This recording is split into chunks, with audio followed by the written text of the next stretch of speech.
Welcome back to Dave's Gone By on AM 1240 WGBB Freeport and AM 1240 WGBB.com. A segment I like to call Dave's Got Guests. Well, one guest anyway, very special guest, friend of my wife's for quite a few years now, a friend of mine too.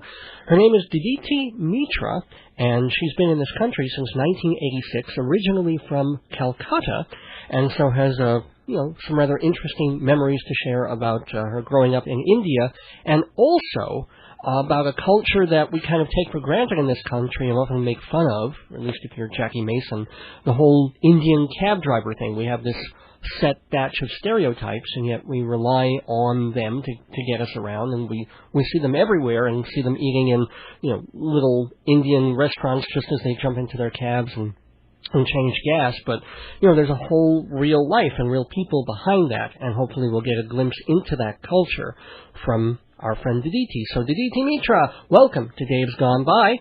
Thank you. So, again, you came to this country in 86, but until then you were in Calcutta, that's where you were born? Yeah, I've born and lived all my life in Calcutta, yep. So what are your earliest memories of growing up there? Some of my memories are just hanging around in the neighborhood growing up as a teenager. Mm-hmm. And, making friends in the neighborhood and hanging out with them, and sometimes lying to my parents, going out to the movies without telling them. I assume this was not when you were 4 years old. No, not when I was 4. No, but I was 12. I was in 8th grade, remember?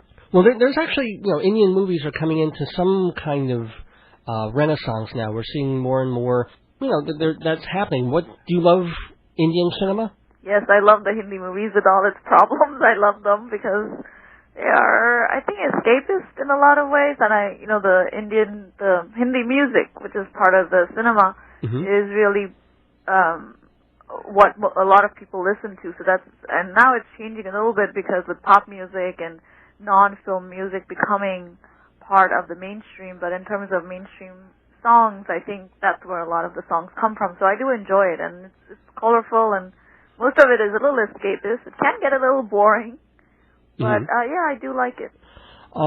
There was a scene, I didn't see the whole movie, but early in The Guru, you see the little kid, he's watching one, basic classic type Indian musical, and he sneaks over to another cinema in the multiplex, and he watches Grease with John Travolta and Olivia Newton-John with the Hindi subtitles instead.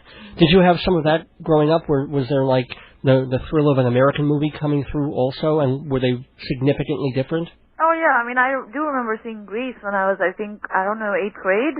Mm-hmm. I did see that Grease with Olivia Newton-John and John Travolta, and that's also a very class thing where those in the middle and the upper classes watch Hollywood movies too. I also remember watching with my father a lot of the westerns with Yul Brynner and oh wow, Magnificent Seven, and were they dubbed or just subtitled? No, they were in English. They were not subtitled. Oh, so at what point were you taught English just naturally in like elementary school, or? No, I was taught English, 2.5, 3 years old. In school? Yeah, in school. So I learned English pretty early, so it's something that, I learned simultaneously with other languages. Was there any kind of resentment of that being still part of the whole English caste, not caste system, but certainly the whole English colonial system, the holdover of that, or was it just very natural for most people in India to speak English as well as their dialect? Well, with the English, again, there's a class element to it too, where the middle and upper classes generally tend to speak English and tend to value English and have all these meanings attached to English as, a much more polished way of speaking, or, much more people who speak English and wear jeans and pants are just more sophisticated. And so there are those influences that are still very dominant and very much part of the culture in India, at least the urban, middle, and the upper classes. So in terms of resentment, no, I remember, now I feel a little foolish growing up, publicly speaking English to make myself to make myself look so good and superior in front of those who did not speak English. So that was, when I think back to that, and I realize that how much of an influence the past continues to have on the present. And so, no, there was no resentment, certainly not. And when you came over here, first of all, what was the reasoning behind it, and was there a big culture shock for you coming? Did you come right to New York, or how did that all come about? I actually had come to visit in the summer months of '86 with my parents. My aunt, who was living in Richmond Hill, Queens, since 1972. Mm-hmm. And I had plans on coming here as a student, as most of the urban upper middle class people do, and going and studying abroad. So I was certainly had one of those goals, especially with my aunt being here. And I had taken this test called the Test of English Language English as a Foreign Language, called TOEFL, the year before, because I was in 11th grade, and I was like, okay, it's time to apply for colleges. And I just happened to visit, and I had my TOEFL scores with me, and my aunt said, well, since you're here and you've taken the TOEFL, well, why don't we go see if you can get into high school. And Christ the King Regional High School, which is where I met Joyce, actually. Joyce, my wife. Yes, and that's where I started school, and my aunt just said, just stay here. They admitted me in the fall of '86, 12th grade, and I stayed on. So that's how it all started. And you lived with your aunt for a few years until, I guess, college years, or? Yeah, till '91, till I finished college, and then I moved to New Brunswick, to Rutgers.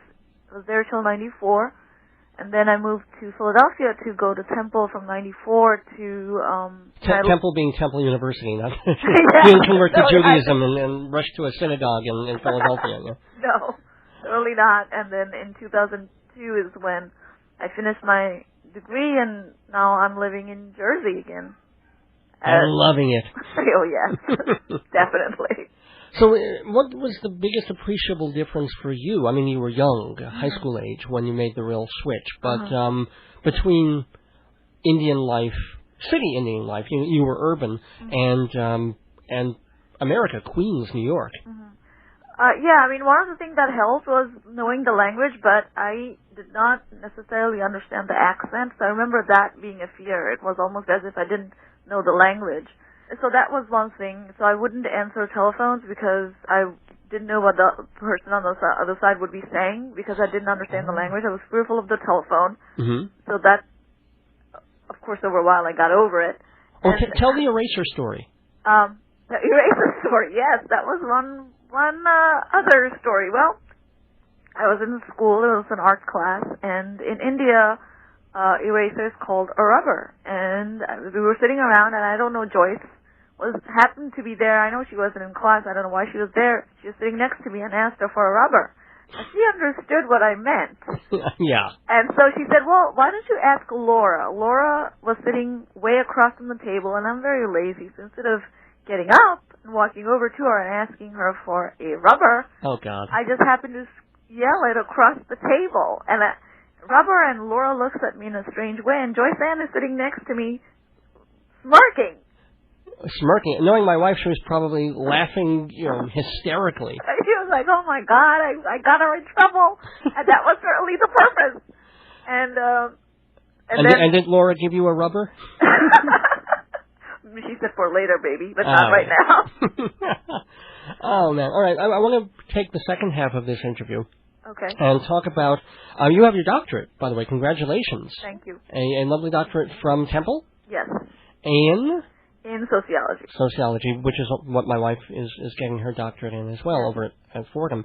What was your dissertation on? I researched Indian taxi drivers in New York City. And specifically, was there something you were trying to find out about them, or was it just a slice of their lives? No, I was actually trying to find out why they drive taxis in New York City. What were some of the factors that led them to do that? And what did you discover? Well, there were a few things. I looked at the relationships that they had with the other Indian taxi drivers, or other taxi drivers in general, and found out that most of their relationships were with other Indian taxi drivers, or were taxi drivers at one point, or planned to be.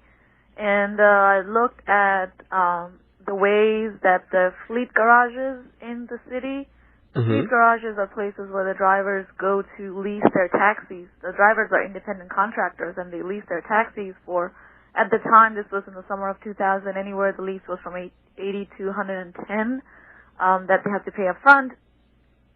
So I talked to the managers and owners of those fleet garages, find out what they were doing that increased the proportion of Indian drivers in the city, because there was a very high proportion of Indian taxi drivers in New York City, which was the reason why I wanted to explore the topic. So I looked at the owners of the garages, and I looked at changes in the patterns of Indian immigration to the United States, particularly in the last 20 to 30 years. Has it grown exponentially? Yes, it changes in terms of the socioeconomic background of the immigrants who are coming to the United States. So particularly since 1960s to 2000, how that has changed and whether that had anything to do with the high proportion of taxi drivers we see in the city. You can say, well, a taxi, you can get, as long as you have a driver's license, you get a hack license, and then it's a job that you can get, seemingly. I assume that's part of it when immigrants are coming in. But there are other reasons why so many of them went for this profession rather than barber college or restaurants or things like that? Well, that's an interesting question. When a lot of the taxi drivers, at least the ones that I interviewed, they were largely coming from rural backgrounds. They were primarily of farming background, of lower socioeconomic background, who did not really know English very well, but certainly had a grasp, somewhat of a grasp of the English language, so which made it easier for this group to opt for taxi, because then they could understand what the passenger was saying and take those tests that he had to take the hack license.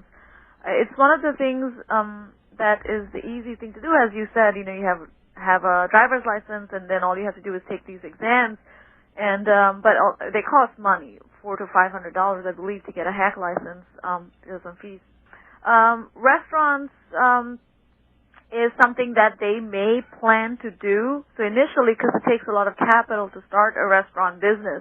So, once they drive cabs, their goal, at least for the sample, was to make enough money so that they could save up and then maybe in the future invest in restaurants or even buy gas stations or, small grocery stores. So I think that one of the reasons that they chose for taxi is one that, the networks that they were coming into were already cab drivers, so the people that they were familiar with knew this industry really well and knew how to get their co-ethnics, their relatives or friends into driving taxis. And two, it is a profession that does not require elaborate set of, a set of skills, that does not require high levels of education. So even if somebody knows some English and can drive, they can do this job. It's a tough job, but it's something that is accessible in that way. Did you hear, how large was your sample, by the way? How many people did you talk to? The taxi drivers I spoke with, 40 Indian taxi drivers, 10 non-Indian taxi drivers, 8 owners or managers of garages, and 2 activists of the New York Taxi Workers Alliance. So about 60.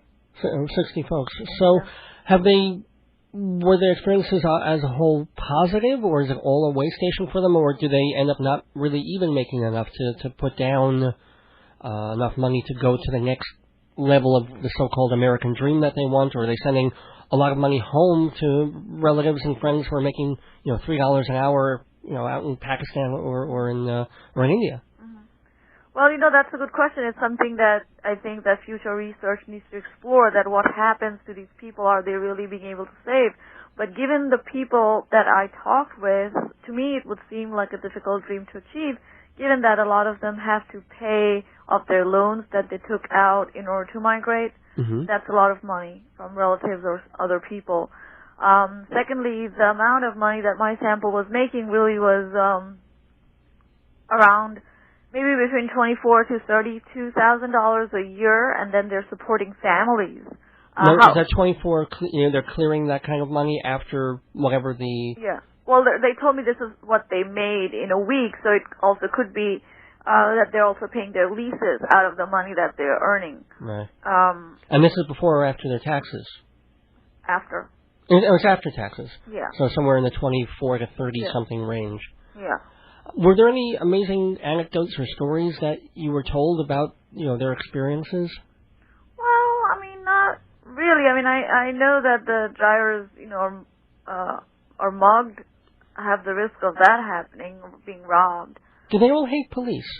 Actually, a good proportion of them talked about the kind of disrespect they receive from the police as well as the passengers. However, they also say, there's good police, good passenger, bad passenger. However, they have, they are a little afraid of the police in a way that they feel insulted whenever they violate traffic laws. They've been threatened with deportation. They have been cursed out by the police. They believe that they receive higher tickets as cab drivers and then as Indian cab drivers, that they feel that they're targets of racism by the police. And you mentioned there's some kind of union happening? Yeah, there's the New York Taxi Workers Alliance in Manhattan. They feel that the wages aren't sufficient. Or at least in 2000, they felt that the wages weren't sufficient. And I know there's a push right now towards livable wage of taxi drivers. There's a petition that's going around for that. They also feel that the traffic laws are just too severe for them. They feel that the Taxi Limousine Commission gives them too many tickets, and that when the drivers go to contest those tickets, it's really no use because inevitably the drivers end up losing.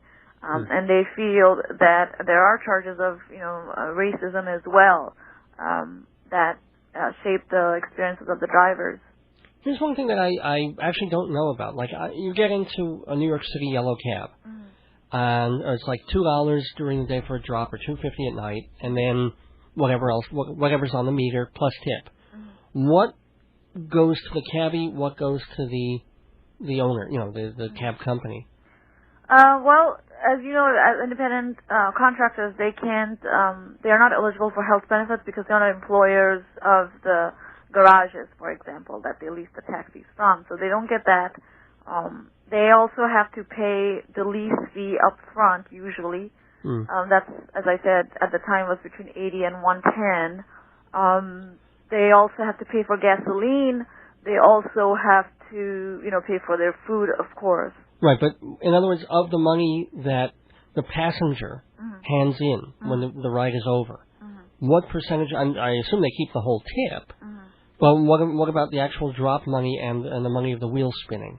Does that all go elsewhere and they only keep the tip, or what's the deal with that? No. They are just giving the garages the lease money, and they have to pay for gasoline. I think they have to return their taxis with a full tank, I believe. So. Right, but other than that, they basically keep the rest, yes. Oh, okay. I did not realize that. Yes. I gotcha. Okay, and then from that, they pay a certain fee to the a lease fee and the gas and all that. Right. And for maintenance and fix-it stuff? No, if they're leasing it from the garage, then they don't have to take care of maintenance. However, some of the drivers that I spoke with also owned medallions. Right. And in that case, they're the owner of the cabs as well, and so then they have to take care of their maintenance stuff. But when they're leasing from the garages, no. One last question. After having done that study and that dissertation, what was the one most surprising thing, if any, that you didn't realize, that you learned about the life of an Indian New York City cab driver? The incredible networks. I've read about networks in immigration journals and other journals, but the incredible reciprocity among the cab drivers, that, and secondly, how insular the community is from larger America.